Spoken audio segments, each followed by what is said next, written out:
Termoidraulica Susin. Se compri una caldaia, in omaggio il condizionatore. Termoidraulica Susin a 0 branco. Residua instabilità sulle nostre regioni con le piogge che si spostano verso est. Il tempo dunque risulterà essere in graduale miglioramento. Vediamo il dettaglio. Sul Veneto ultime occasionali precipitazioni sul Padovano settentrionale, sul Trevigiano e anche sul Veneziano. Neve debole sul Vicentino e sul Bellunese sopra i 1000 metri circa, più sole sul resto dei settori. Temperature massime comprese tra 7 e 10 gradi, valori notturni tra 2 e 5 gradi circa.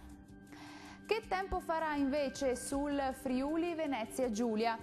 Anche qua resiste una certa instabilità sulla nostra regione con possibilità di precipitazioni sparse localmente anche a carattere temporalesco e la neve cadrà sulle Alpi sopra i 1000 metri, localmente anche a quote inferiori.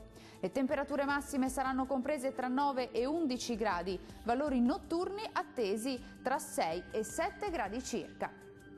Concludiamo infine con uno sguardo alla situazione meteorologica del Trentino Alto Adige. Breve periodo di tempo asciutto e soleggiato su quasi tutto il territorio, da segnalare qualche nebbia possibile sulle valli del Trentino. Temperature massime sui 7-8 gradi, valori notturni in diminuzione e previsti tra -4 e 0 gradi. Il mare sarà mosso, localmente poco mosso nel Golfo di Trieste, i venti moderati da sud-ovest, localmente deboli sulla laguna di Venezia. Dal meteo è tutto, arrivederci.